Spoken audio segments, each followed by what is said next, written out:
کہہ رہے تھے جو فائلر اور نان فائلر کا ایشو ہے یہ میرا خیال ہے انویسٹمنٹ پوائنٹ آف ویو سے بہت امپورٹنٹ ہے. بالکل. اس میں تو پہلے جو ایک کوشچن رائز ہوتا ہے جی سر کہ کیا ایک بندہ جو ہے وہ ٹیکسیبل ہے کہ نہیں, اس کو ٹیکس ریٹرن فائل بھی کرنا چاہیے کہ نہیں کرنا چاہیے. That's a good question. بالکل ٹھیک ہے. تو اس کے لیے کچھ کنڈیشنز ہے کہ کن لوگوں کو جو ہے وہ ٹیکس ریٹرن فائل کرنا چاہیے. ان کنڈیشنز میں ہے 2000 اسکوائر فیٹ کا اگر اپارٹمنٹ ہے تو مالک ہے تو اس کو فائل کرنی چاہیے. 250 اسکوائر یارڈس کی اگر کوئی آپ کا پلاٹ ہے وہ اس کو فائل کرنی چاہیے. 1000 cc سے زیادہ گاڑی اس کو فائل کرنا چاہیے. اس کا ٹیکسیبل انکم ہو تو فائل کرنا چاہیے. پھر آگے اس میں بھی ایکسکلوژن ہے. اچھا, کوئی ایکسکلوژن یہ ہے کہ ویڈو جو ہے اس کے لیے ٹیکس ریٹرن جو ہے وہ لازمی نہیں ہے.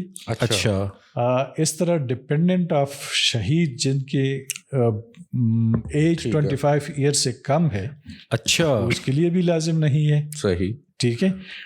اب اگر ایک نان ریزیڈنٹ بندہ ہے اور اس کا صرف یہاں پہ اموویبل پراپرٹی ہے, ٹھیک ہے, جو کہ اس سے کوئی انکم نہیں ہے پاکستان سورس سے, بالکل ٹھیک ہے, اگرچہ یہ ذکر نہیں ہے وہاں پہ سمپل لا میں یہ لکھا ہے کہ صرف اموویبل پراپرٹی ہے تو اس کے لیے ٹیکس ریٹرن فائل کرنا لازمی نہیں ہے.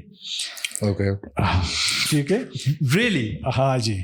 اچھا, ہمیں تو لگ رہا تھا ہر بندے نے ہی فائل کرنا ہے. مطلب نہیں, اگر ایک بندہ ٹیکسیبل ہی نہیں ہے, اگر ایک بندہ ٹیکسیبل ہی نہیں ہے تو مطلب تو نہیں ہے اس طرح سے انکم. ہاں, البتہ کچھ سچویشن ایسے ہیں کہ بندہ ٹیکسیبل نہیں لیکن اس کو فائل کرنا چاہیے. وہ یہ ہے کہ ایک بندہ لاسٹ 2 ایئر سے لاسز میں یعنی وہ اس نے ٹیکس نمبر لے لیا تھا, رجسٹر کر دیا تھا, تو اس کو وہ لاسز میں ہے تو اس کو آگے 2 سال تک اس کو ٹیکس ریٹرن جو ہے وہ فائل کرنی چاہیے. بالکل ٹھیک ہے, ایون لاس بھی شو کرنے کے لیے, but still he should file. Income ہے یا نہیں ہے وہ فائل کرنی چاہیے. ٹھیک ہے, ٹھیک ہے. یہ اس طرح کے سچویشن یا بزنس انکم ہے اور وہ 3 لاکھ اور 4 لاکھ کے درمیان میں ہے تو 4 لاکھ پہ ٹیکس نہیں ہے, لیکن اس کے لیے ہے لازم. لیکن ساتھ ساتھ ایکسکلوژن بھی ہے. جی سر, کہ جس طرح میں نے بتایا ویڈو یا آرفن یا اس طرح کے وہ ان کے لیے نہیں ہے. اچھا, ایک بندہ جو ہے اب اگر وہ ٹیکسیبل نہیں ہے تو وہ کیوں پھر ایکٹیو ٹیکس یعنی ایکٹیو ATL پہ آنا ہوگا اس کو, کیوں؟ ٹھیک. اور اگر نہیں آتا تو اس پہ کیا پھر وہ ڈبل چارج ہوگا؟ رائٹ. تو اس کے لیے ایک طریقہ کار ہے جی سر کہ اگر کوئی بندہ ٹیکسیبل نہیں ہے تو اور وہ کوئی پراپرٹی پرچیز کر رہا ہے جو کہ یا کوئی اور اس طرح کے ٹرانزیکشن میں انٹر ہو رہا ہے جس پہ ود ہولڈنگ ٹیکس ہے, ٹھیک ہے, تو اس کا کیا طریقہ کار ہوگا کہ ٹیکسیبل نہیں ہو تو ریٹرن فائل کرنے کا کیا فائدہ, یا صرف اس ایک ٹرانزیکشن کے لیے میں ٹیکس ریٹرن فائل کروں گا.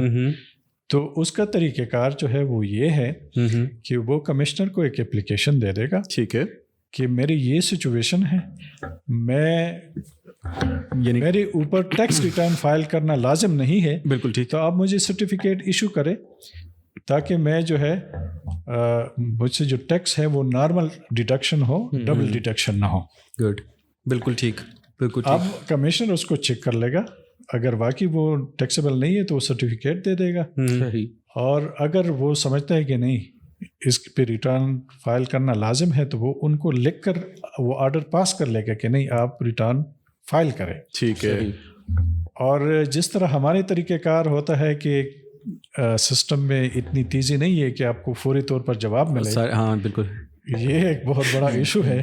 یہ ایک بہت بڑا ایشو ہے. تو پھر لا میں یہ گنجائش ہے کہ اگر 1 مہینے میں کمشنر نے کوئی آرڈر نہیں کیا تو it is presumed that the commissioner allowed him not file the tax return. اچھا, تو وہ اس پہ normal tax return normal tax اس کو وہ اپنے پاس اپلیکیشن ان پلیس رکھنی پڑے گی کہ یہ اسٹیٹ کو میں نے فائل کی تھی, اور وہ آٹومیٹکلی ہو سکتا ہے سسٹم میں آ بھی جائے. اور اگر نہ آ جائے تو لا یہ کہتا ہے کہ اس کے